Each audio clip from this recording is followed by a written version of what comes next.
दोस्तों अभी 1 घंटे पहले हिजबुल्लाह ने एक वीडियो जारी किया है जिसमें मैं आपको इजराइल की सिक्योरिटी फेलियर दिखाने वाला हूं, क्योंकि इजराइल एक लौता दुनिया का ऐसा देश है जो ये दावा करता है कि हमारी सिक्योरिटी को कोई भी भेद नहीं सकता।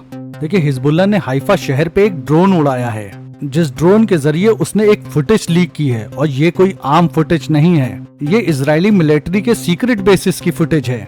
देखिए, जो हर देश के लिए इम्पोर्टेंट होता है वो होता है मिलिट्री सीक्रेट्स, और इसमें इजराइल फेल हो चुका है बुरी तरह से। और मैं आपको बताता चलूं, ये हिजबुल्लाह ने पहली बार नहीं किया है, इससे पहले भी हाइफा पोर्ट के बहुत सारे 4K video Hezbollah public portal पे पब्लिश कर चुका है। देखिए, ईरान की जितनी भी प्रॉक्सी हैं उसमें जो सबसे बड़ा नाम है वो है हिजबुल्लाह का, और हिजबुल्लाह के पास ऐसे इक्विपमेंट्स हैं जो इजराइल को टक्कर दे सकते हैं।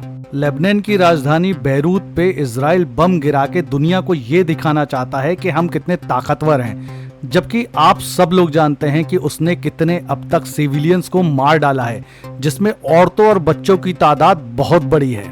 अगर आप इंडिया और वेस्टर्न मीडिया को छोड़ दीजिए तो आप दुनिया में देखेंगे कि हिजबुल्लाह और इजराइल के बीच जो चल रही इस समय की जंग है उसमें हिजबुल्लाह इजराइल पे बहुत भारी पड़ रहा है। हिजबुल्लाह के डर से अब तक लाखों इजरायलियों ने अपने देश छोड़ने का फैसला कर लिया है। पिछले 12 घंटे में हिजबुल्लाह ने बहुत सारे ऑपरेशन किए, जिसमें इजराइल की सीक्रेट एजेंसी मोसाद के हेडक्वार्टर शामिल हैं और इजराइल के सीक्रेट बेसिस शामिल हैं। हिजबुल्लाह ने इस वीडियो को जारी करके इजराइल को ये बताया है कि तुम्हारी हर चीज हमारे निशाने पर है और हम हाइफा से ज्यादा दूर नहीं है। हाइफा इजराइल का तीसरा सबसे बड़ा शहर है। हिजबुल्लाह के महासचिव शेख मुजाहिद नईम कासिम द्वारा जारी किए गए एक बयान में कहा गया है, जिसमें कब्जे वाले फिलिस्तीन में हर जगह को निशाना बनाने के लिए मिसाइल बल तैयार हैं। मैं आपको बता दूं, कब्जे वाला फिलिस्तीन यानी ऑक्युपाइड फिलिस्तीन, इजरायलियों ने जिन शहरों पे कब्जा कर रखा है उसको कब्जे वाला फिलिस्तीन बोलते हैं। उन्होंने आगे कहा, हिजबुल्लाह जो पहले की तुलना में और भी ज्यादा ठोस और मजबूत हो गया है, उसने अपनी मिसाइलों को इजराइल के बड़े शहरों की तरफ मोड़ दिया है, जिसमें हाइफा और तेल अवीव शामिल हैं। हिजबुल्लाह की मिसाइल पूरी क्षमता से तैयार है और वो फिलिस्तीन के किसी भी हिस्से को निशाना बना सकते हैं। मैं आप लोगों को यहाँ पे एक बात बताता चलूं, दुनिया के सारे मुस्लिम देशों ने इजराइल को कबूल कर लिया है और फिलिस्तीन को इजराइल मान लिया है, लेकिन ईरान और उसकी प्रॉक्सी कभी भी इजराइल को इजराइल नहीं बल्कि फिलिस्तीन कहती है।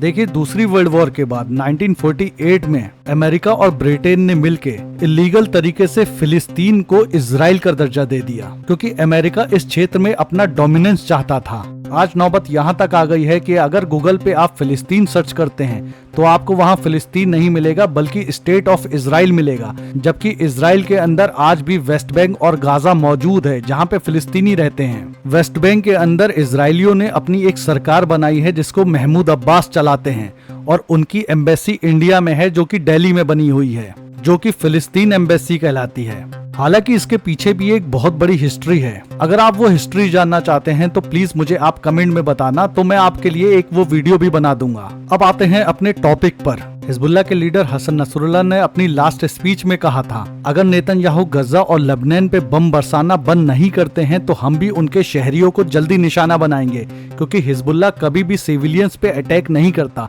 ये पहली बार हुआ है कि उसने हाइफा में सिविलियंस पे अटैक किया है। दक्षिण लेबनान में इजराइल और हिजबुल्लाह के बीच जो जंग चल रही है उसमें आज इजराइल के 35 सैनिक मारे गए और 200 से अधिक घायल हैं। हिजबुल्लाह ने गाजा को एक संदेश दिया है, वह फिलिस्तीनी प्रतिरोध और गाजा की जनता के साथ अंत तक खड़ा है।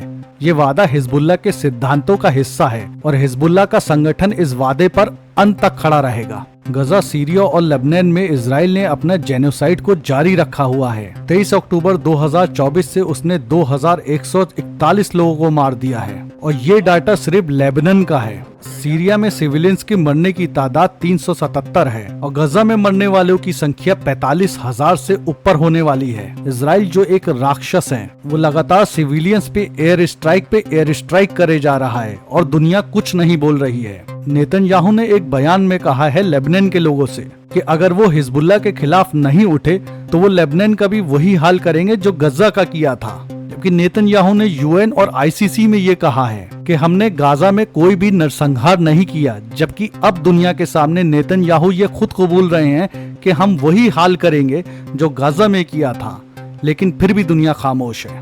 वैसे आपका इस रिपोर्ट पे क्या कहना है मुझे जरूर बताएं, और हाँ, आखिरी में मैं आपको एक वीडियो रिकमेंड करता हूँ, ये वीडियो जरूर देखें। इसमें इजराइल की भविष्यवाणियां हैं, कैसे वो बैतुल मुकद्दस को गिरा के अपना थर्ड टेम्पल बनाना चाहता है। और आखिरी में मैं आपसे फिर वही बात कहूंगा, अगर आपके कोई सवाल हैं तो प्लीज मुझसे आप जरूर पूछें, मैं हर सवाल का जवाब देने की पूरी कोशिश करूंगा।